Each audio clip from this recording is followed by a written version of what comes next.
Hallelujah. Praise the Lord. ప్రభునామంలో అందరికీ వందనాలండి. Good evening. మిమ్మల్ని అందరినీ రైజింగ్ రివైవల్ టీంలోని ఈవినింగ్ సెషన్కి ఆహ్వానిస్తున్నాను. ముందుగా నన్ను ఇక్కడికి ఆహ్వానించిన సిస్టర్ గ్రేస్ ఎవాంజెలినా గారికి నా ప్రత్యేకమైన వందనాలు. పేజ్ డైరెక్టర్ అయినటువంటి సుశాంత్ కుమార్ గారికి కూడా ప్రత్యేకమైన వందనాలు. ఈ సాయంకాల సమయంలో దేవుని దగ్గర కొన్ని మాటలు నేర్చుకొని మనం ఇక్కడ నుంచి వెళ్దాము. అంతకు ముందుగా ప్రభువుని కొద్దిసేపు మనం ఆరాధించుకుందాం.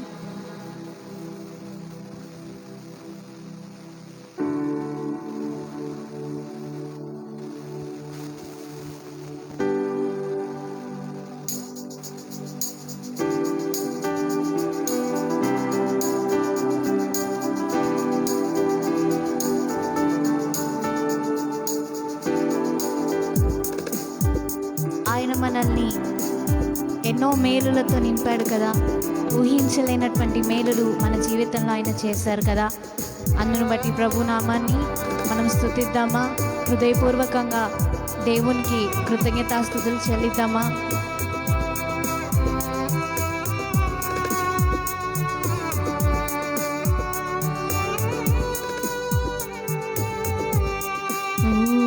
ఊహించలేని మేలులతో నింపిన నా యేసయ్యా, నీకు నా వందనం. ఊహించలేని మేలులతో నింపిన నా యేసయ్యా, నీకు నా వందనం. వర్ణించగలనా నీ కార్యములు, వివరించగలనా నీ మేలులను. వర్ణించగలనా నీ కార్యములు, వివరించగలనా నీ మేలులను.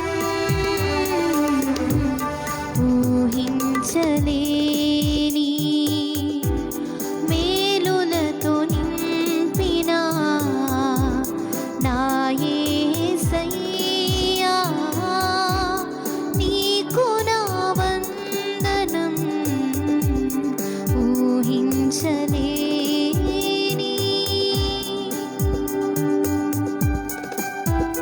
మేలుతో నా హృదయాన్ని నువ్వు తృప్తిపరిచావయ్యా.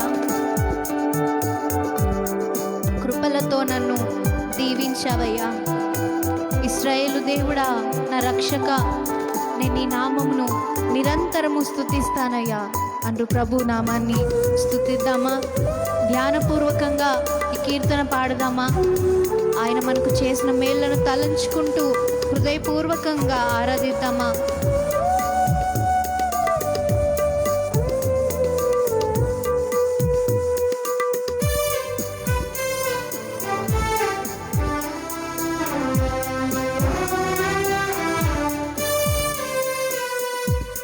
మేలుతో నా హృదయం తృప్తిపరచినావు, కృపలతో నన్ను దీవించినావు. మేలుతో నా హృదయం తృప్తిపరచినావు, కృపలతో నన్ను దీవించినావు. ఇశ్రాయేలు దేవుడా, నా రక్షకా, స్తుతింతును నీ నామము. ఇశ్రాయేలు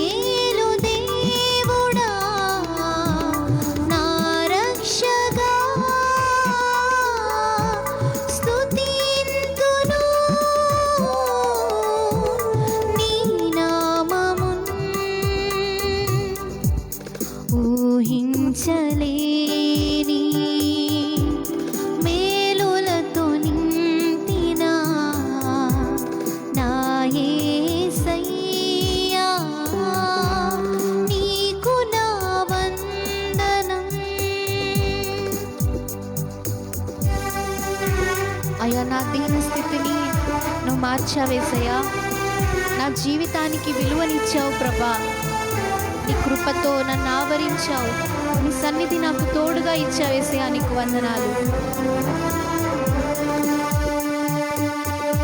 నిజమే కదా, ఏ విలువ లేని మన జీవితాలకు ఆయన ఎంత విలువనిచ్చాడు. ఒక్కసారి యేసయ్యను మన జీవితంలో నుంచి పక్కకి పెట్టి చూస్తే ఏమీ కనబడదు, శూన్యం. అలాంటి మనకు ఆయన విలువనిచ్చాడు. ప్రభు నామని స్తుతిద్దామా.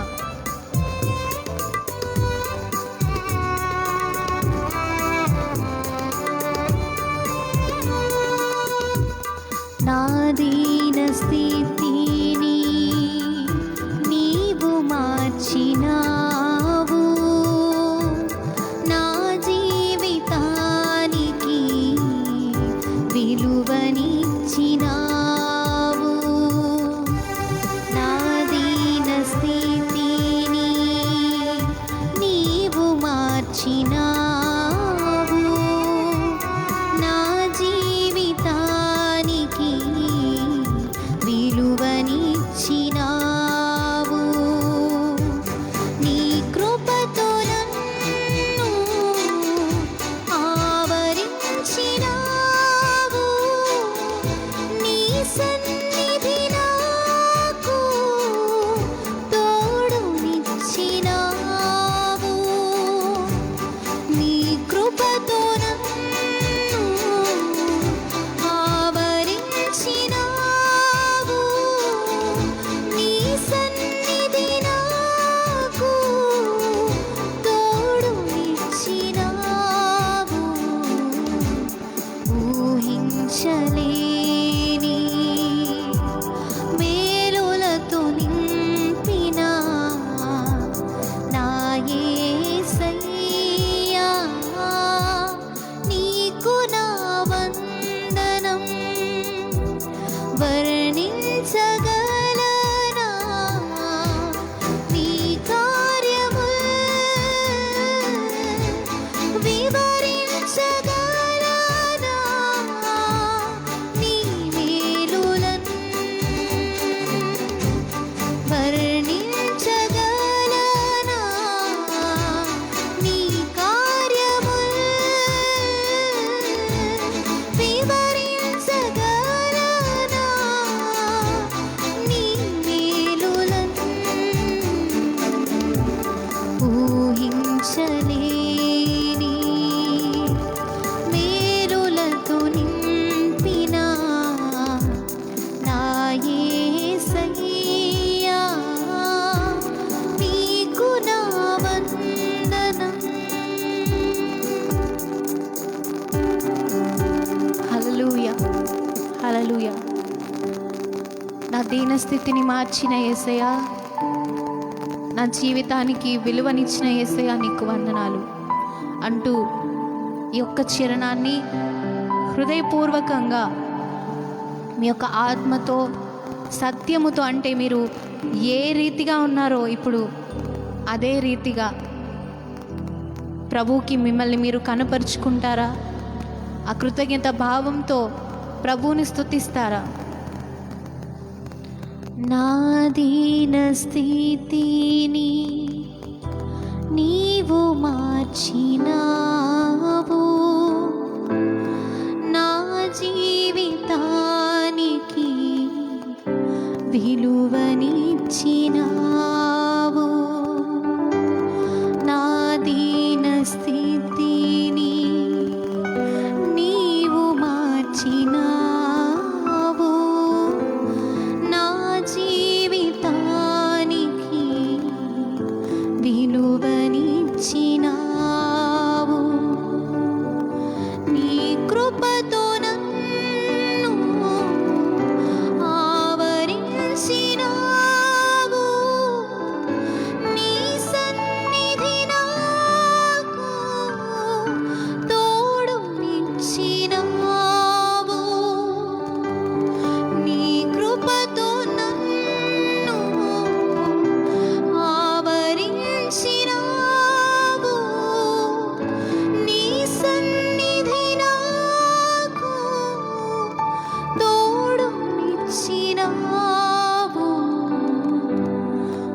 ఊహించలేని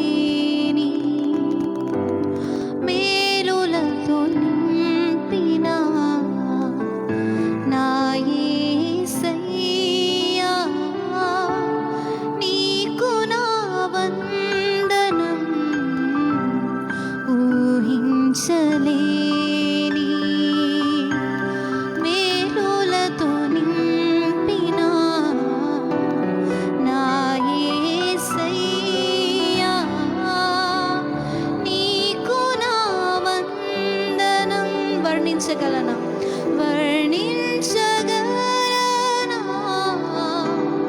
నీ కార్యము, వివరించగలనా నీ మేలులను. నెస్సయ్యా, వర్ణించగలనా నీ కార్యము, వివరించగలనా నీ మేలులను. ఊహించలేని మేలులతో నింపిన నా యేసయ్యా, నీకు నా వందనం. యేసయ్యకు మనసారా వందనాలు చెప్దామా? యేసయ్యకు మనసారా స్తోత్రాలు చెప్దామా? యేసయ్యా, నువ్వు నా జీవితంలో చేసిన మేలులు ఎంతో గొప్పవి తండ్రి. విలువలేని నా జీవితానికి విలువనిచ్చావు ప్రభా. నీ రక్షణ పొందుకోవడానికి అర్హులము కాకపోయినా నీకు వ్యతిరేకంగా ఎన్నో పాపాలు మేము చేసిన, నీ చిత్తానికి వ్యతిరేకంగా మేము ఎన్నో మార్లు నడిచిన, పలుమార్లు వైదొలగిపోయినా నువ్వు మమ్మల్ని మరలా దారిలోనికి తీసుకొచ్చి పెట్టావయ్యా. నీకు వందనాలు. నీ పిల్లలుగా పిలువబడుటకు మాకు అర్హతనిచ్చావయ్యా. నీకు వందనాలు.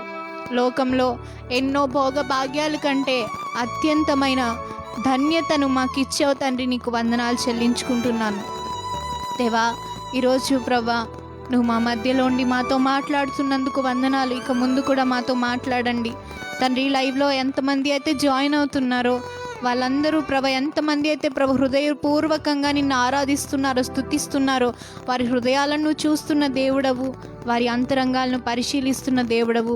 వారి యొక్క జీవితాల్లోనికి మీరు వెళ్ళి మీ కార్యములను ఇంకా మహిమకరంగా జరిగించుకోమని ప్రభా, ముందున్న సమయాన్ని నీకు అప్పగిస్తూ తండ్రి, మీరే మా మధ్య నుండి నడిపించుమని నజరేయుడైన యేసుక్రీస్తు నామమున అడిగి వేడుకొంచున్నాం పరమ తండ్రి. ఆమేన్, ఆమేన్. హల్లెలూయా. ప్రభు నామంలో మరి ఒక్కసారి లైవ్లో జాయిన్ అయిన మీ అందరికీ వందనాలండి. ఫేవర్డ్ ఉమెన్ ఆఫ్ గాడ్ అనే ఈ యొక్క సెషన్లోనికి మనం ఎంటర్ అయ్యాము. నిజంగా ఇది ఒక ధన్యత అని మనం చెప్పుకోవాలి. హల్లెలూయా. ప్రభు యొక్క కృప స్త్రీల పైన కూడా ఉంది, అందరి పట్ల కూడా ఉంది. హల్లెలూయా. ఈరోజు ఫేవర్డ్ ఉమెన్ గురించి నేను మాట్లాడబోతున్నాను. కానీ ఇది అందరికీ సంబంధించిన విషయమే. ఎందుకంటే దేవుడు సంఘమును వధువుగా పోల్చాడు కాబట్టి క్రైస్తవులమైన మనందరికీ చెందిన ఒక వర్తమానాన్ని ఈరోజు మనము వినబోతున్నాము. హల్లెలూయా, హల్లెలూయా. ముందుగా నేను బైబిల్ గ్రంథంలోంచి కొంతమంది స్త్రీల గురించి మాట్లాడడానికి ఇష్టపడుతున్నాను. అంటే దేవుని దృష్టిలో ఎంతమంది అయితే ఫేవర్ను, దయను సంపాదించుకున్నారో ఆ యొక్క స్త్రీల గురించి ఈరోజు నేను మీతో చెప్పబోతున్నాను. ఆమెన్. అందరూ సిద్ధంగా ఉన్నారని నమ్ముచున్నాను. హల్లెలూయా, హల్లెలూయా. మీ యొక్క బైబిల్ గ్రంథాలను తెరిచినట్లయితే బైబిల్లోని నాకు బాగా ఇష్టమైన కొంతమంది స్త్రీలను, అంటే దేవుడు ఈరోజు ప్రత్యేకంగా మాట్లాడమని ప్రేరేపించిన కొంతమంది స్త్రీలను మీ ముందు పెట్టడానికి నేను ఇష్టపడుతున్నాను. ఆమేన్, ఆమేన్. హల్లెలూయా.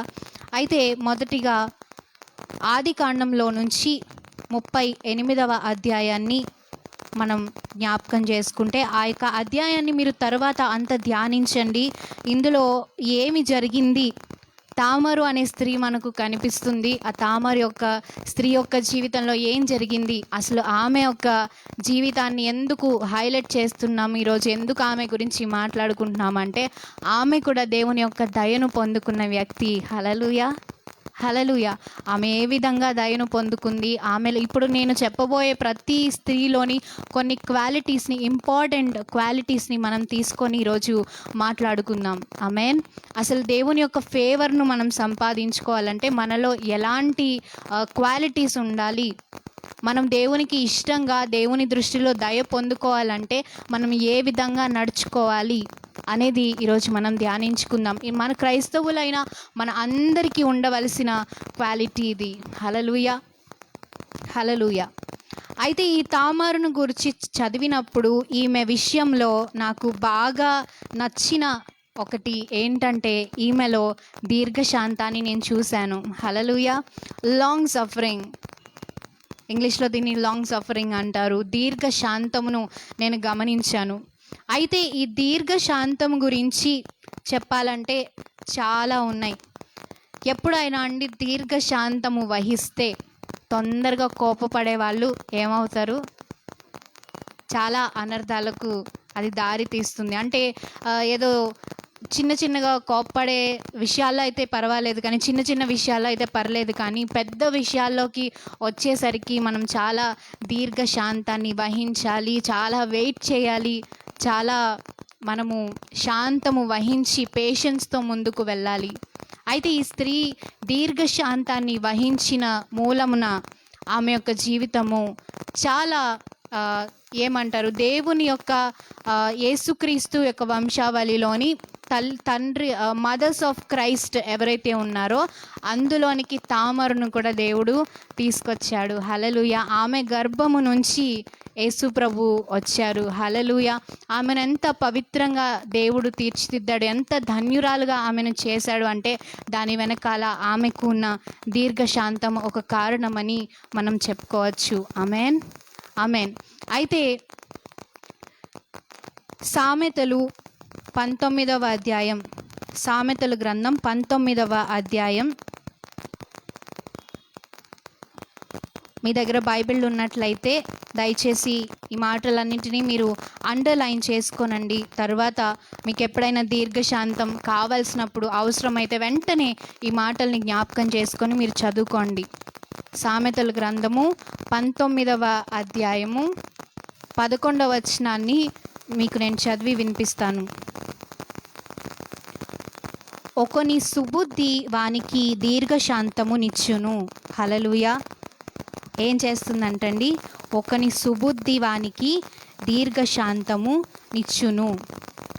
సుబుద్ధి అంటే మంచి బుద్ధి. హల్లెలూయా. ఈ తామరకు ఉన్నది చెడ్డ బుద్ధియా మంచి బుద్ధియా అని ఆలోచిస్తే ఈమె జీవితంలో చూస్తే చాలా డిజాస్టర్. పాపం ఎటు చూసినా ఆమె జీవితము సరిగా లేదు. ఒక భర్త కాదు, రెండవ భర్త చనిపోయాడు, మూడో భర్త కోసం ఆమె ఎదురు చూస్తుంది, ఇంకా ఓపికతో ఎదురు చూస్తుంది, దీర్ఘశాంతం వహిస్తుంది. కానీ అది కూడా దానికి దక్కకుండా చేయాలని చూస్తున్న మామగారు తనకు ఉన్నారు. అయినా దీర్ఘశాంతం వహిస్తుంది. ఈమెకు కావాలంటే వెయిట్ చేయాలి అన్న రూల్ ఏం లేదు. ఈమె కావాలంటే వేరే విధంగా కూడా తనకు ఇష్టమైన రీతిగా ఎలా అయినా లోకంలో కలిసిపోవచ్చు, తనకి ఇష్టమైన రీతిగా ఏదైనా చేయొచ్చు. అక్కడికి ఆమెకు తెలిసింది ఏమని, మామగారు ఈమెకి అన్యాయం చేస్తున్నాడని. ఈమె ఏదో ఒకటి చేయొచ్చు, ఆ కుటుంబాన్ని అల్లరిపాలు చేయొచ్చు, ఆ కుటుంబం కొరకు ఏదైనా చేయొచ్చు, పెద్దలతో మాట్లాడించవచ్చు, అల్లరి చేయొచ్చు. కానీ ఆమె ఏం చేసింది, దీర్ఘశాంతం వహించింది. అది ఆమెకున్న మంచి మనసు. ఒకసారి మనమే ఆ పరిస్థితిలో ఉంటే ఏం చేస్తాం, ఎవరైనా మనకు అన్యాయం చేస్తున్నారు అని తెలిస్తే వెంటనే మనం తీసుకునే నెక్స్ట్ స్టెప్ ఏంటండి, ఎవరినైనా తెలిసిన వాళ్ళని కన్సల్ట్ అవుతాం, పెద్దల్ని, వాళ్ళని వీళ్ళని, కొంచెం న్యాయం తీర్చే వాళ్ళని. ఏం చేద్దాం, వీళ్ళని కేసు పెడదామా, లేకపోతే ఇంకొకటి చేద్దాం. వెంటనే ఆలోచనలు చాలా ఫాస్ట్గా రన్ అవుతుంటాయి మన మైండ్లో. ఏ విధంగా మనం జస్టిస్ని పొందుకోవాలి అని. కానీ ఈమె అలా చేయలేదు. అలా చేస్తే ఏం జరుగుతుందంటే ఆ యొక్క ఇంటి యొక్క పరువు పోతుంది అనే ఆలోచనే తప్ప ఇంకా ఆ యొక్క వంశాన్ని గురించి, ఆ ఇంటిని గురించే ఆమె ఆలోచిస్తుంది కనుక మేబీ ఆమె యొక్క తల్లిదండ్రులు నేర్పించి ఉండొచ్చు, అమ్మ నీకు ఒకసారి పెళ్ళైన తరువాత నీకు ఆ గృహమే సమస్తము, నీకు ఆ ఇంటి వారే నీ ఇంటివారు అని అన్నీ చక్కగా చెప్పి ఆమెను పెంచి ఉంటారు. హల్లెలూయా. పిల్లల్ని పెంచి పోషించే విషయాల్లో తల్లిదండ్రులు చాలా జాగ్రత్తలు వహిస్తారు. ఎందుకంటే రేపు ఏదైనా మాట వచ్చిందంటే ఒక ఆడపిల్ల మీదకి వెంటనే ఎవరిని అంటారు, నీ తల్లిదండ్రులు నిన్ను ఇలాగే పెంచారా అమ్మ, నీ తల్లిదండ్రులు నీకు ఇదే నేర్పించారా అని మాట్లాడతారు కదా. అందుకే తల్లిదండ్రులైన మనము ఎంతో జాగ్రత్తగా మన పిల్లల్ని గమనించుకుంటాం, వాళ్ళకి మంచి మాటలు నేర్పిస్తాము, మంచి మార్గంలో నడవాలని కోరుకుంటాం. అదే రీతిగా ప్రభువు కూడా మనల్ని వాక్యముతో పెంచి పోషిస్తున్నారు, మంచి మార్గంలో మనల్ని నడిపిస్తున్నారు. హల్లెలూయా. మరి అదే రీతిగా పిల్లలు కూడా తల్లిదండ్రులకు లోబడి ఉండాలి. హల్లెలూయా. ఎన్ని మంచి మాటలైనా చెప్తారు తల్లిదండ్రులు, దానికి విధేయత చూపించకపోతే, దానికి మనం లోబడి నడవకపోతే ఏం జరుగుతుంది? పిల్లలమైన మన జీవితాలే అనవసరంగా నాశనానికి గురవుతూ ఉంటాయి. అనవసరంగా మనమే తప్పిపోతూ ఉంటాం. అనవసరంగా మనమే శాపాలను, పాపాలను కొని తెచ్చుకున్న వాళ్ళం అవుతాం. విధేయత చూపించని పిల్లల విషయంలో వాక్యం ఏమని సెలవిస్తుంది? మీరు ఒకసారి బైబిల్ గ్రంథాన్ని తీసి చదువుకోండి. మీకు విధేయత లేకపోతే, మీకు తల్లిదండ్రుల మాటను మీరు గౌరవించకపోతే, వాళ్ళని సన్మానించకపోతే ఎలాంటి పరిస్థితులు మీ మీదకి వస్తాయో మీరు కూడా ఒకసారి దేవుని సన్నిధానంలో కూర్చొని తెలుసుకోండి. అందుకే పిల్లలమైన మనము కూడా తల్లిదండ్రుల మాటను చక్కగా, వాళ్ళు చెప్పింది ఎందుకు చెప్తున్నారు, పెద్ద పెద్ద డెసిషన్స్ తీసుకునే చోట వాళ్ళు ఎందుకు సజెస్ట్ చేస్తున్నారు, వాళ్ళు ఎందుకు ఎంచుకుంటే మనం మంచి మార్గంలో నడవటానికి అవకాశం ఉంటుంది. హల్లెలూయా, హల్లెలూయా. అయితే ఈ యొక్క తామారు విషయంలో నాకు బాగా నచ్చింది ఏంటంటే, ఈవెన్ తన మామగారే తనకు న్యాయం జరిగించకుండా అన్యాయం చేద్దామని చూసినా కూడా, ఆమె విషయంలో తప్పుగా ప్రవర్తించినా కూడా ఆమె ఏ రోజు ఆ ఇంటిని విడిచిపెట్టాలని కానీ, ఆమెకు ఏమి అవసరం అండి, ఇంకా ఆ యొక్క ఇంటికి సంతానాన్ని సంపాదించాలని, ఇంటి పేరును నిలబెట్టాలని, వారికి ఒక వారసుని దయచేయాలని ఎంతో తాపత్రయపడింది కదా. ఆమె యొక్క మనసు ఎంత గొప్పది అంటే, ఆమె దేనికైనా ఒకదాన్ని తను అనుకున్నదంటే దానిలోనే ఆమె నడుస్తుంది. దానికి ఒక టార్గెట్ పెట్టుకుందంటే దానికి ఫిక్స్ అయ్యి ఆమె ముందుకు వెళ్తుంది అని మనం క్లియర్గా చెప్పుకోవచ్చు. ఈమెకు ఉన్న దీర్ఘశాంతం వలన ఇన్ని ప్లస్ పాయింట్స్ ఈమెలో సంపాదించుకుంది. హల్లెలూయా, హల్లెలూయా. తరువాత తామారు విషయంలో ఈ యొక్క యూదా ఇచ్చిన సర్టిఫికెట్ ఏంటంటే, అమ్మా నువ్వు నీతిమంతురాలివి, అమ్మా నువ్వు యథార్థవంతురాలివి, నువ్వు చాలా మంచిదానివి తల్లి, అసలు పాపం చేసింది ఎవరంటే నేను అని ఆ నిందనంతా తన పైన వేసుకున్నాడు. హల్లెలూయా. ఎంత గొప్ప విషయం కదా. దీర్ఘశాంతం వహించింది అంతే. ఆమె ఎలా నడుచుకోవాలో అలా నడుచుకుంది. దీర్ఘశాంతం వలన ఇంకొకటి ఏంటంటే జ్ఞానం కూడా లభిస్తుంది. హల్లెలూయా. జ్ఞానం కూడా లభిస్తుంది. ఆ జ్ఞానము మనలోనికి ఆ టైంలో, ఆ వెయిటింగ్ పీరియడ్లో మనకి ఏ డెసిషన్ తీసుకోవాలి, ఎలా మాట్లాడాలి, ఎలా ఆలోచించాలి అన్నీ దేవుడు బయలుపరుస్తూ ఉంటారు. ఆమేన్, హల్లెలూయా. పరిశుద్ధాత్మ దేవుడు దీర్ఘశాంతం వహించే చోట పరిశుద్ధాత్మ దేవునికి మాట్లాడడానికి మనం అవకాశం ఇస్తున్నాం. మనం తొందరగా నిర్ణయాలు తీసేసుకున్నాం అనుకోండి, ఎవరి మాట వినట్లేదు, అప్పుడు ఎలా వినగలుగుతాం? పరిశుద్ధాత్మ దేవుని యొక్క స్వరాన్ని, దేవుని యొక్క చిత్తాన్ని ఎలా కనుగొనగలుగుతాం? లేదు కదా. అందుకే చాలా ఏమంటారు, ఆ కామ్నెస్తోని మనం ముందుకు వెళ్ళాలి. చాలా జాగ్రత్తగా, అంటే ఎక్కువసేపు ప్రభు సన్నిధిలో దీర్ఘకాలం, దీర్ఘశాంతం, హల్లెలూయా, లాంగ్ టైం మనం ప్రభు సన్నిధానంలో వేచి ఉండాలంట. ఏ విషయానికైనా సరే చాలా లాంగ్ టైం దీర్ఘశాంతం వహిస్తే అన్ని పనులు పర్ఫెక్ట్గా జరుగుతాయి. హల్లెలూయా.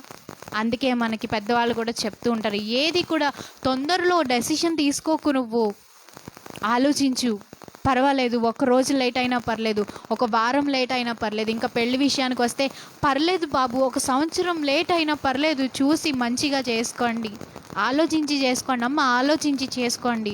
జీవితంలో ఒక్కసారే వస్తుంది. ఎస్, మనం జీవితంలో తీసుకునే ప్రతి నిర్ణయం కూడా ఒక్కసారే వస్తుంది, 2 సార్లు రాదు.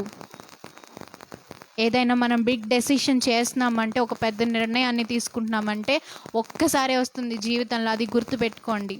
Not only marriage, not only something else, అది ఏదైనా ఒక్కసారే వస్తుంది. కాబట్టి చాలా జాగ్రత్తగా కొంచెం ప్రభు సన్నిధానంలో టైం తీసుకొని వెయిట్ చేసి మనం డెసిషన్ తీసుకోవడం ఎంతో మంచిది. హల్లెలూయా.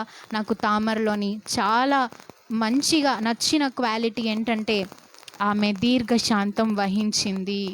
ఆమెన్, ఆమె దీర్ఘశాంతము వహించింది. హల్లెలూయా. ఇంకొకటి నాకు బాగా నచ్చిన ఇంకొక వ్యక్తి గురించి నేను ఇప్పుడు మాట్లాడతాను. యాక్చువల్లీ నేను వీళ్ళిద్దరి గురించి కూడా ఇంతకుముందు ఒక సెషన్లో లాంగ్ బ్యాక్ మాట్లాడాను, కానీ దేవుడు ఇంకా క్రొత్త విషయాలను నాతో మాట్లాడుతున్నారు. ఈరోజు మీతో పంచుకోవడానికి నేను ఇష్టపడుతున్నాను. ఆమెన్. ఈ వాక్యం మీకు అందరికీ దీవెనకరంగా ఉందని నేను నమ్ముతున్నాను. హల్లెలూయా. దేవుని నామం మాత్రమే స్తుతించబడునుగాక, మహిమపరచబడునుగాక. ఆమెన్. హల్లెలూయా. అయితే ఈమె దీర్ఘశాంతం వహించడం వలన జ్ఞానమును కూడా సంపాదించుకుంది. ఆమె చాలా తెలివిగా నడుచుకుంది అని మనము ఈ లేఖనాలు చదువుతుంటే అర్థమవుతుంది. Next person is Ruth. Hallelujah. Ruth అనగానే అందరికీ ఒకలాంటి ఆమె మీద జాలి, ఆమె అంటే ప్రేమ, ఆమె పేరు వినగానే అబ్బా ఎంత మంచి అమ్మాయి అనే ఆలోచన వస్తుంది కదా. నాకు ఈమెలోని బాగా నచ్చిన ఒక క్వాలిటీ ఏంటంటే గుడ్నెస్, మంచితనము. హల్లెలూయా. రూతు చాలా మంచిదండి, చాలా దయ కలిగిన అమ్మాయి, చాలా ప్రేమ కలిగిన అమ్మాయి. ఈమెలో ఉన్న గుడ్నెస్ ఎక్కడ మనకు కనిపిస్తుంది అంటే, ఆమె యవ్వన వయసులో తల్లిదండ్రుల మాట విని ఆమె పెళ్లి చేసుకుంది, అంత బాగానే ఉంది. తర్వాత ఏం జరిగిందంటే, యవ్వన వయసులో తన యొక్క భర్తను ఆమె కోల్పోయింది. సరే ఈమె కూడా ఆ యొక్క వంశాన్ని నిలబెట్టడానికి వాళ్ళతోనే ఉండాలని కోరుకుంది. అయితే యూదా లాగా ఈమెకు ఎవరు నువ్వు ఇక్కడే ఉండాలి, నా ఇంటిలోనే ఉండాలి అని చెప్పి ఎవరు రిస్ట్రిక్ట్ చేయలేదు. అక్కడికి తన అత్తైన నయోమి ఏం చేస్తుందంటే, అమ్మ మీరు నాతో ఉంటే మీ జీవితాలు ఎలా ఉంటాయో నాకు తెలీదు, నాలాగే మీరు కూడా మిగిలిపోతారేమో అమ్మ, వద్దు, నాతో ఉంటే మీ జీవితాలు బాగుపడవు, మీరు దయచేసి వెళ్ళిపోండి, నాతో వద్దు మీరు అనేసరికి ఇద్దరు కోడళ్ళు మళ్ళీ వస్తారు. మళ్ళీ మధ్యలోకి వెళ్ళిన తర్వాత నయోమి అంటది, అమ్మ ఇప్పటికైనా నా మాట వినండి అమ్మా, ఆమె పెద్దది కదా, ఆమె పెద్ద ఆమె కాబట్టి ఆమె చెప్పిన మాట వినాలి కదా. యాక్చువల్గా అయితే మరి రూతు ఓర్పా విన్నది, ఎందుకంటే అది ఆమెకు తీపిగా అనిపించింది కనుక. ఎలా అనిపించిందండి? చాలా మంచిగా స్వీట్గా అనిపించింది, ఎందుకంటే తన ఇష్టానికి తన్ని వదిలిపెట్టేస్తుంది కాబట్టి.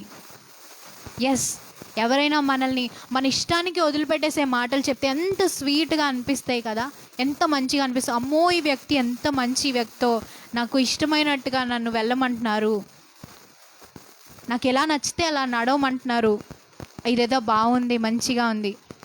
అందరికీ ఎలాంటి బాట అంటే ఇష్టం అంటే, పూల బాట అంటేనే ఇష్టం, ముళ్ళ బాట అంటే ఎవ్వరికీ ఇష్టం ఉండదు కదా. హల్లెలూయా. ఏ మనిషి కూడా కావాలని ఆ యొక్క కష్టాలని నష్టాలని కొని తెచ్చుకోవాలని ఎవరు అనుకోరు. మనం ఏదైనా ఫర్ ఎగ్జాంపుల్ ప్లాన్ చేసుకుంటున్నాం అనుకోండి, దేని విషయంలోనైనా ఎలా ప్లాన్ చేసుకుంటాం మనం?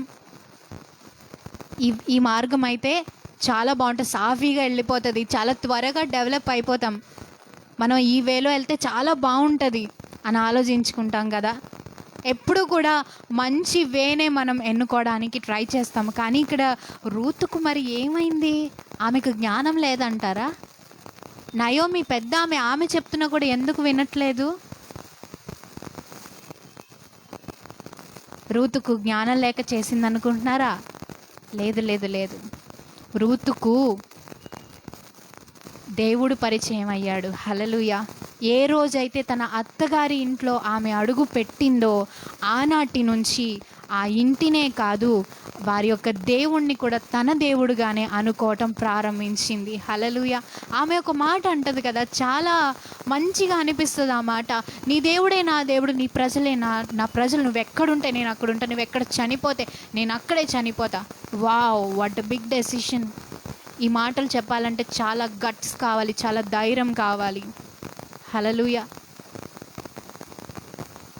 ఎంతోమంది నిజంగా అది చాలా హెవీగా, లేకపోతే హార్డ్ సిట్యువేషన్, హార్డ్ వే, అది చాలా కష్టమైన మార్గం అని తెలిసినా కూడా ప్రభు చిత్తానుసారంగా, ప్రభు ఆజ్ఞల ప్రకారంగా నడవాలని ఎంతమంది ఎన్నుకుంటారు? చాలా తక్కువ మంది ఎన్నుకుంటారు కదా. కానీ రూతు ఇక్కడ ఏమి అనుకుందంటే, కష్టమైందైనా సరే అదే మార్గాన్ని ఎన్నుకుంది. ఎందుకంటే అది ఆజ్ఞ, దేవుని యొక్క చిత్తం అది. మరి ఓర్పా విషయానికి వస్తే, ఆమెకు దేవుని చిత్తంతో పని లేదు, దేవుని ఆజ్ఞలతో పని లేదు. భర్త చనిపోయాడు, అత్తగారు వెళ్ళిపోమంది, తెగిపోయే, ఇంకా సంబంధం లేదు ఆ ఇంటితో, ఆ దేవుడితో కూడా సంబంధం లేదు. But Ruth is not like that. Ruth ఒక్కసారి ప్రమాణం చేసింది. ఆ ప్రమాణం నుంచి తప్పిపోవడానికి ఆమె ఇష్టపడలేదు. ఎప్పుడైతే దేవుణ్ణి తను రుచి చూసిందో, నయోమి యొక్క దేవుణ్ణి ఆమె తెలుసుకుందో, అప్పుడే అర్థమైపోయింది, ఈ దేవుడు సామాన్యమైన దేవుడు కాదు, ఈయన నిజమైన దేవుడు, ఈయన సర్వశక్తిమంతుడు, ఏదైనా చేయగలడు, ఎంత మంచి కార్యమైనా చేయగలడు. ఇంకొకటి, ఈమెలో ఉన్న మంచితనమే ఈమెను మంచి వ్యక్తి దగ్గరికి నడిపించిందండి. హల్లెలూయా. మనలో మంచితనం ఉంటే ప్రతి మనిషిలోనూ మంచినే వెతుక్కుంటాం. మనలో ఇంకొకటి ఏదైనా ఉంటే, ఏదైనా నెగిటివ్ వైబ్ మనలో ఉంటే, ప్రజల నుంచి వచ్చే ప్రతి నెగిటివ్ వైబ్ని మనం అట్రాక్ట్ చేసుకుంటాం. మనలో మంచి ఉంటే ప్రజల్లో మంచిని చూస్తాం, చెడు ఉంటే చెడునే చూస్తాం. నీలో మంచి ఉంటే, ఈరోజు ఆ గుడ్నెస్ నీలో ఉంటే, రూతు ఏ విధంగా అయితే ఆ హార్డ్ సిట్యువేషన్లో, లేకపోతే ఆ ముళ్ళ బాటలో కూడా ఆమె మంచిని చూసిందో, ఆ నెగిటివ్ వేలో కూడా ఆమె పాజిటివ్ని చూసిందో, తన ఫెయిత్ ద్వారా, తన విశ్వాసం ద్వారా తన యొక్క భవిష్యత్తుని చూసుకుంది ఆమె. హల్లెలూయా. తన విశ్వాసం ద్వారా తన భవిష్యత్తుని ఆమె చూసుకుంది. ఓ, నా భవిష్యత్తు ఇలా ఉండబోతుంది, ఏం పర్వాలేదు, ఎంత కష్టమైనా పర్లేదు, నేను వెళ్ళిపోతా అత్తగారితో, నేను వెళ్ళిపోతా, ఆ దేశమే వెళ్ళిపోతా, నేను బెత్లెహేముకే వెళ్ళిపోతా, నాకు ఇది వద్దు, ఈ శాపగ్రస్తమైన శపితమైన స్థలం నాకు వద్దు, ఇప్పటికే చాలా నష్టపోయాను, నా భార్య, నా భర్తను కోల్పోయాను, నా మామగారిని కోల్పోయాను, నా ఇంట్లో వాళ్ళని కోల్పోయాను, ఇంక చాలా ఇక్కడ ఉంటే నా బ్రతుకంతా ఇంకా కోల్పోవటమే, ప్రతీదీ కోల్పోతాను, నాకు ఇలాంటి జీవితము వద్దు. నాకు ఎలాంటి జీవితం కావాలంటే, అదిగో రొట్టెల ఇల్లు ఉంది, అక్కడ ఆశీర్వాదం ఉంది, అక్కడ సమృద్ధి ఉంది, అక్కడికి వెళ్తే దేవుడు అన్నీ దయచేస్తాడు అనే నమ్మకంతో ఆమె ముందుకు వెళ్ళింది. ఆమెలో ఉన్న మంచితనమే ఆమెను ముందుకు నడిపించింది. హల్లెలూయా. అయితే నాకు రూతులోని ఇంకొకటి బాగా నచ్చినది ఏమిటంటే, ఓకే, ఆమెలో గుడ్నెస్ని గురించి నేను మాట్లాడాను కదా, అయితే ప్రభువు దీనిలోని ఒక 2 వచనాల్ని నాకు చూపించారు. నేను అది మీతో చెప్పడానికి ఇష్టపడుతున్నాను. మీరు తర్వాత ఇవన్నిటిని ధ్యానించుకోండి. సామెతలు 22వ అధ్యాయం, అదే సామెతల గ్రంథం 22వ అధ్యాయంలో ఒక మాట ఉంటుందండి. గొప్ప ఐశ్వర్యము కంటే మంచి పేరును, వెండి బంగారం కంటే దయయు కోరదగినది. హల్లెలూయా. ఐశ్వర్యం లేదు ఇక్కడ, రూతుకు ఏమీ లేదు. ఆమెకు ఏముందండి? మంచి పేరుందంట. ఆమె ఏ పొలంలోకి వెళ్తే అక్కడ పొలంలో అందరూ ఆమెను ఆశీర్వదిస్తున్నారంట. అక్కడున్న పెద్దవాళ్ళేంటి, చిన్నవాళ్ళేంటి, తన వయసులో ఉన్న వాళ్ళేంటి, అందరూ కూడా ఆమెను పొగుడుతున్నారంట. నువ్వు చాలా మంచిదానివి, నువ్వు చాలా మంచిదానివి, నువ్వు చాలా మంచిదానివి అంటుంటే ఆ వార్త బోయాజు చెవిలో పడింది. హల్లెలూయా. అంతే, అయిపోయింది, ఆశీర్వాదం మొదలైపోయింది. హల్లెలూయా. దేవుని దృష్టి, దేవుని బిడ్డ యొక్క దృష్టి తన మీద పడింది, తన జీవితం మారిపోయింది. హల్లెలూయా. నీ మంచితనం ఎప్పుడైతే ప్రజల నోటిలో పడుతుందో, ప్రజలు నీ గురించి ఈమె చాలా మంచిది, లేకపోతే ఈయన చాలా మంచోడు అని మాట్లాడతారో, అది దేవుడు అధికారుల దృష్టికి తీసుకువెళ్తాడు. నీకంటే పై స్థాయిలో ఉన్న వ్యక్తుల దగ్గరికి దాన్ని తీసుకువెళ్తాడు. అప్పుడు you will catch their eyes and you will be blessed. God will bless you through them. Hallelujah. దేవుడు వారి ద్వారా నిన్ను ఆశీర్వదిస్తాడు. హల్లెలూయా, హల్లెలూయా. నీకు మంచితనం లేకపోతే ఎంత ఐశ్వర్యం ఉన్న ప్రజలు నీ గురించి ఏం మాట్లాడుకుంటారు? ఈమెకు డబ్బు ఉంది, ఈయనకు డబ్బు ఉంది, కానీ పిల్లికి కూడా భిక్షం పెట్టడండి, ఎందుకు వచ్చింది అని మాట్లాడతారు కదా. అలాంటి పేరు మనకు ఉన్నా ఒకటే, లేకపోయినా ఒకటే. మంచితనం ఉంటే ఎవరైనా సహాయం చేస్తారు, ఎవరైనా ఆదుకుంటారు, ఎవరైనా మనల్ని పై స్థాయిలో చూడాలని కోరుకుంటారు. ఆ గుడ్నెస్ ఈరోజు నీకు నాకు ఉంటే ప్రభు మనల్ని అందరినీ ఆశీర్వదిస్తాడు. హల్లెలూయా. ప్రసంగి 7వ అధ్యాయం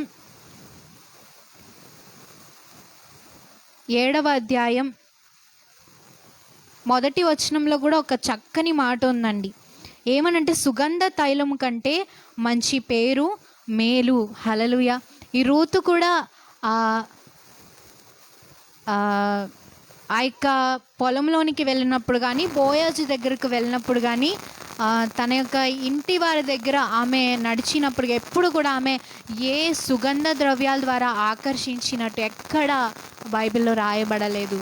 ఆమె యొక్క డ్రెస్సింగ్ ద్వారా కానీ, లేకపోతే ఆమె యొక్క అపీరెన్స్ ద్వారా ఆమె ఎప్పుడు ప్రజల్ని మెప్పించాలని చూడలేదు. అందుకే ఇక్కడ వాక్యం ఏమని సెలవిస్తుందండి, సుగంధ తైలము కంటే మంచి పేరు మేలు. హల్లెలూయా. నువ్వు అంత రెడీ అయ్యి అంత మంచిగా ఉండి నీకు మంచి పేరు లేకపోతే అది అంత వేస్ట్, అంత వ్యర్థం, అంత వృధా అయిపోతుంది. అందుకే అన్నిటికంటే మిన్నగా మంచి పేరు ఉండాలి. మేము దీని గురించే నేను డిస్కస్ చేస్తూ ఉన్నాను. నా స్పిరిచువల్ ఫెలోషిప్లో కొంతమంది ఉంటారు, నేను వాళ్ళతో ఇదే మాట్లాడుతూ ఉన్నాం. మేము ఉండాలి, అన్నీ ఉండాలి, కానీ అపీరెన్స్ కంటే ఎక్కువగా దేనికి ఇంపార్టెన్స్ ఇవ్వాలంటే మనలో ఉన్న క్యారెక్టర్కి, లైఫ్ స్టైల్కి, మనలో ఉన్న ఆ యొక్క అనాయింటింగ్కి, దేవుని యొక్క ప్రసన్నతకు మనము విలువ ఇవ్వాలి అని మాట్లాడుకుంటున్నాం. దేవుడు అదే ఈరోజు మాట్లాడుతున్నాడు. హల్లెలూయా, హల్లెలూయా.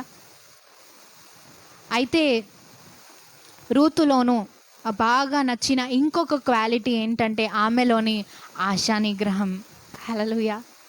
ఆమెలోని ఆశా నిగ్రహం. రూతు పొలంలోనికి వెళ్ళినప్పుడు అక్కడ చుట్టూ చాలామంది ఉన్నారు, ఆమెను ఇష్టపడుతున్నారు, అందరూ మంచిది మంచిది మంచిది అంటున్నారు. ఆమె వయసులో ఉన్న వాళ్ళు ఉన్నారు, అక్కడ చాలామంది పొలంలో ఉన్నారు. ఆమె అంటే చాలు, ఆమె జోలికి రావడానికి చాలామంది సిద్ధంగా ఉన్నారు. కానీ ఆమె అక్కడ ఏం చేసిందో తెలుసా? సెల్ఫ్ కంట్రోల్, తన ఆశను నిగ్రహంలో పెట్టుకుంది.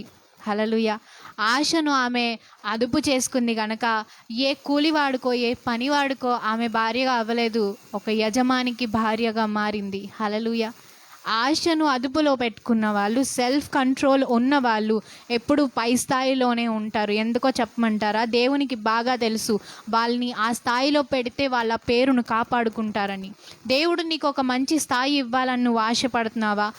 నీకు ఒక గొప్ప స్థాయిని కల్పించాలని నువ్వు కోరుకుంటున్నావా? అది కూడా దేవుని నామ మహిమార్థమై కోరుకుంటున్నావా? అయితే ప్రభు ఫస్ట్ నిన్ను టెస్ట్ చేస్తారు. నువ్వు ఏ విధంగా నీ ఆశను నిగ్రహించుకుంటున్నావు, నువ్వెంత కంట్రోల్గా ఉంటున్నావు, నీ లైఫ్ స్టైల్ ఎంత బాగుంది, లేకపోతే నువ్వెంత డిసిప్లైన్డ్గా ఉంటున్నావు, ఇవన్నీ చూస్తారు దేవుడు. ఇవన్నీ చూసి దానిని బట్టి, దేన్ని బట్టండి, ఈ క్వాలిటీస్ అన్నిటిని బట్టి నీకు ఆయన ఆ యొక్క స్థానాన్ని ఇస్తారు. ఇలాగా తమ ఆశను అదుపులో ఉంచుకొని సెల్ఫ్ కంట్రోల్తో ప్రవర్తించిన స్త్రీలు చాలామంది బైబిల్లో ఏమయ్యారండి? ఒక మంచి స్థాయికి, ఎక్కడికండి? ఒక మంచి స్థాయికి వాళ్ళు వెళ్ళిపోయారు. అయితే సామెతల గ్రంథము 25వ అధ్యాయం, సామెతల గ్రంథము నేను అన్ని సామెతల్లోంచే చెప్తున్నాను, ఎందుకంటే సామెతలు చదివితే చాలు మన జీవితం దెబ్బకు డిసిప్లైన్ అయిపోతుంది. హల్లెలూయా, ఆమేన్. ప్రతిరోజు చదవడం చాలా మంచిది. వీలైతే మీరు వీటన్నిటినీ కూడా ప్రతిరోజు ఒక అధ్యాయమైనా చదువుకున్న అధ్యాయంలో సగమైనా చదువుకొని దాని ప్రకారం నడవటానికి ప్రయత్నించండి. సామెతల గ్రంథం 25వ అధ్యాయం 28వ వచనాన్ని ఒకసారి జ్ఞాపకం చేసుకుందాం. ప్రాకారము లేక పాడైన పురము ఎంతో, తన మనసును అణుచుకొనలేనివాడును అంతే. The best word I can say, the best example, the best Bible verse I can give you about self-control.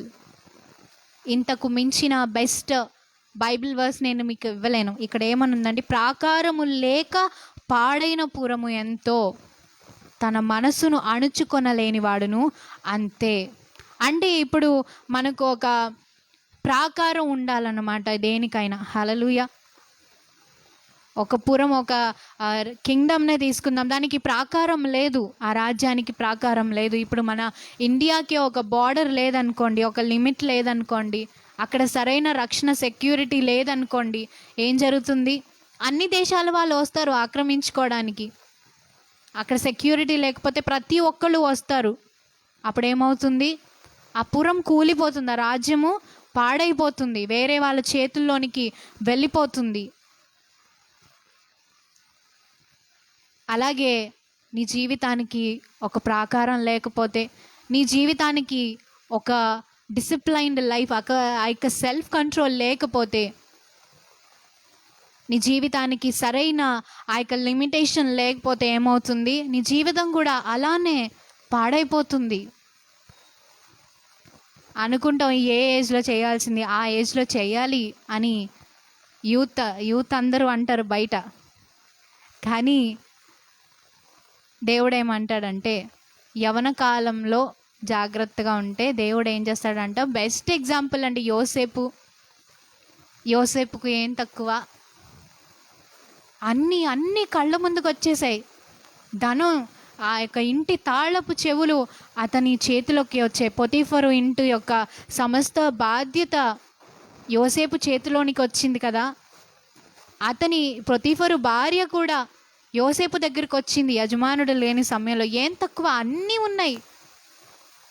దేవుడే అనుగ్రహించాడు నాకు ఇవన్నీ అనుకోవచ్చుగా, కానీ ఇంకా ఇంటి తాళపు చెవు తన చేతిలో ఉన్నా కూడా ఇంకా పనివాడుగానే ఉన్నాడంట.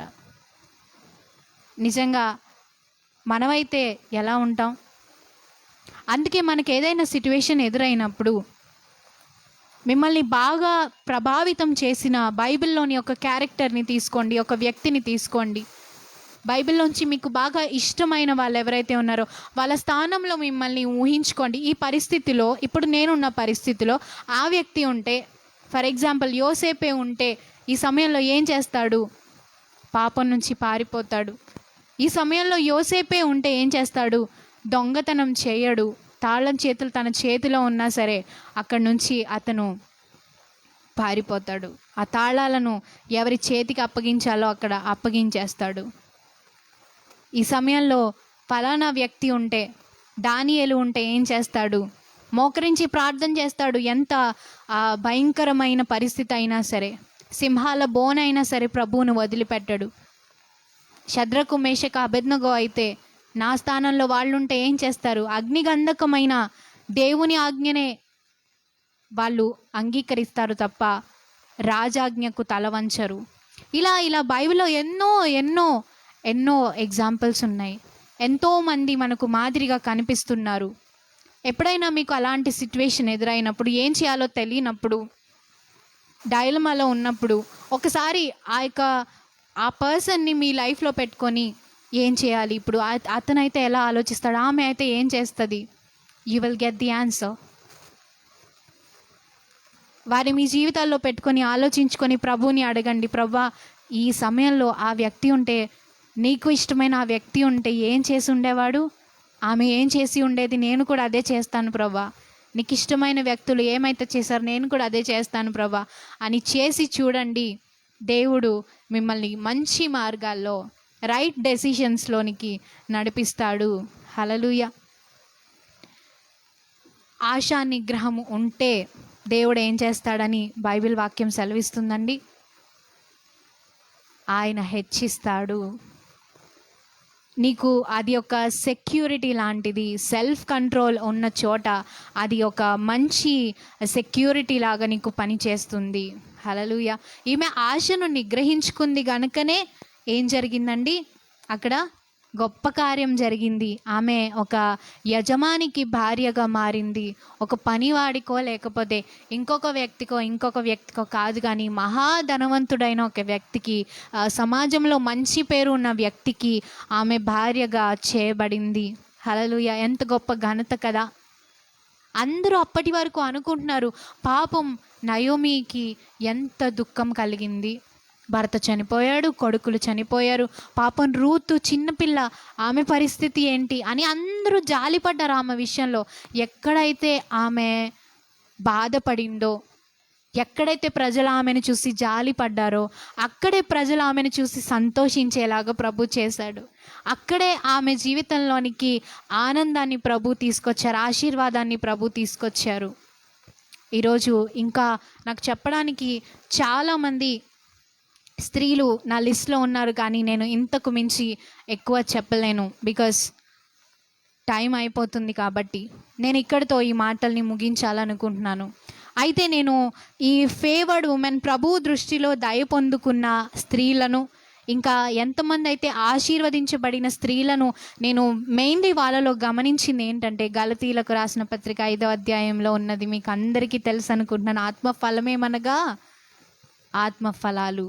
ఎస్, ప్రేమ, సంతోషం, సమాధానం, ఇవన్నీ మీరు ఏ స్త్రీనైనా చూడండి, ప్రభు దృష్టిలో దయ పొందుకున్న, లేకపోతే ప్రభు దృష్టిలో ప్రత్యేకించబడిన ఏ స్త్రీనైనా మీరు చూడండి. రాహాబును చూడండి, ఎస్తేరును చూడండి, మరియను చూడండి, ఎవరినైనా చూడండి, వీళ్ళందరూ ఈ యొక్క ఆత్మ ఫలాలను కలిగి ఉన్నారు కనుక వాళ్ళు దేవుని దయను పొందుకున్నారు.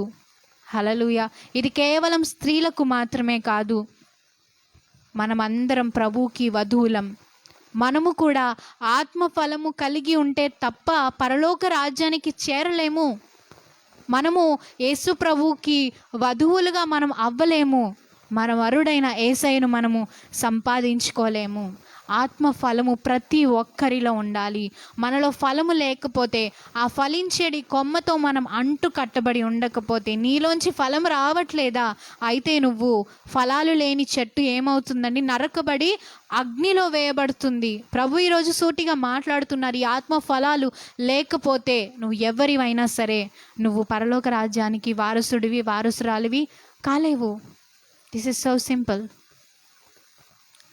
మనం ఇష్టం వచ్చినట్టు ఈ యొక్క భూమి మీద ఉన్నంతకాలం మనం బ్రతికితే, ఆత్మ ఫలాలు లేకుండా చూస్తారు దేవుడు 1 సంవత్సరం, 2 సంవత్సరాలు, 3 సంవత్సరాలు, ఏమో అసలు మన పరిస్థితులు చూస్తుంటే యుగాంతం ఎప్పుడొస్తుందో కూడా మనకు తెలీదు. యుగాంతం అనకూడదు, కానీ దేవుని రాకడ ఎప్పుడొస్తుందో ఎవ్వరము చెప్పలేం. ఏ టైంలో వస్తుందో ఎవ్వరికీ తెలీదు. ఒకసారి ఆలోచించుకుందాం. అప్పటికి మనలో ఇంకా ఫలాలు కనిపించకపోతే మనమందరం ఎక్కడుంటాం? మనమందరము అసలు ఏ స్థాయిలో ఉంటాం? పరలోక రాజ్యాన్ని కనీసం కంటితో చూసే అవకాశమైనా మనకు ఉంటుందా? చెప్పలేం. అందుకే ప్రభు వాక్యం ఈరోజు సెలవిస్తుంది, మీరందరూ ఆ దయ పొందుకున్న స్త్రీల యొక్క జాబితాలో మీరు కూడా రావాలి. నా వధువు సంఘమైన మీరంతా అందులో ఉండాలి అని ప్రభు కోరుకుంటున్నారు. ఆత్మ ఫలాలు కలిగి ఉందామా? వీటన్నిటినీ మనం కూడా కలిగి ఉందామా? వీటన్నిటిలో మనం కూడా వర్ధిల్లుదామా? తలలు వంచినట్లయితే ఒక చిన్న ప్రార్థన చేసుకుందాం. పరిశుద్ధుడా, పరిశుద్ధుడా, పరిశుద్ధమైన దేవా, సర్వశక్తిమంతుడా, నీకే స్తోత్రం. సర్వాధికారి నీకే స్తోత్రం. హల్లెలూయా, హల్లెలూయా. యేసయ్యా, మీరు మాతో మాట్లాడిన విధానం బట్టి వందనాలు. ఆత్మ ఫలాలు కలిగి ప్రభా, ఎందరూ అయితే స్త్రీలు ప్రభా జ్ఞానంతో నడుచుకున్నారో ప్రభా, నీ యొక్క నామానికి ఘనత తెచ్చారో, మేమందరం కూడా అదే విధంగా నీకు ఘనత తెచ్చేవారిగా మమ్మల్ని చేయమని వేడుకుంటున్నానయ్యా. తండ్రి, ఫలించేడి కొమ్మలుగా మమ్మల్ని చేయండి ప్రభా. ఫలించే వారిగా మమ్మల్ని మీరు చేయమని అడుగుతున్నాను ప్రభా. అయ్యా తండ్రి, ఇప్పుడు లైవ్లో జాయిన్ అయిన ప్రతి ఒక్కరితో మీరు మాట్లాడినందుకు వందనాలు. వారి జీవితాలను మీరు కడుతున్నందుకు మీకు స్తోత్రాలు చెల్లించుకుంటున్నాను ప్రభు. ఈ రాత్రికాల సమయంలో ఈ సెషన్ ఇంకా అనేక మందికి దీవెనకరంగా చేయమని ప్రభా, ఇంకా ముందు కూడా ప్రభా మీరే మమ్మల్ని నడిపించుమని ప్రభా, నీ కొరకు నమ్మకంగా కొనసాగిపోయే కృప మాకు అందరికీ అనుగ్రహించుమని నజరేయుడైన యేసుక్రీస్తు నామమున అడిగి వేడుకొంచున్నాం పరమ తండ్రి. ఆమెన్. ఆమెన్. హల్లెలూయా. అందరికీ వందనాలండి.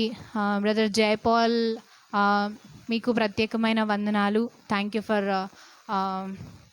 Following this session. Danny, praise the Lord. Tina, praise the Lord. And క్రూజియా, thank you so much for the support. And Vijay Kumar గారు, praise the Lord. Praise the Lord everyone. నేను అందరి లిస్ట్ని నేను చదవలేనేమో, maybe comments are not appearing here, but I thank each and everyone for joining the session, because mainly I am thankful to God. ఈ ఇంత మంచి వాక్యాన్ని ఆయన ప్రభు మనతో మాట్లాడారు. ఈ వాక్యం మీకు అందరికీ ఆశీర్వాదకరంగా ఉందని నేను నమ్ముచున్నాను. ప్రభు ఇంకా నన్ను కూడా వాడుకోవాలని, మీతో కూడా ఇంకా ఇంకా అనేక విధాలుగా మాట్లాడాలని నేను ప్రార్థిస్తున్నాను. మీరు కూడా నా కొరకు ప్రార్థించండి. ప్రభు చిత్తమైతే మరలా మనం త్వరలోనే కలుసుకుందాం. అంతవరకు ప్రభు కృప మీకు తోడుగా ఉంటుంది. Hallelujah. Amen. Praise the Lord. God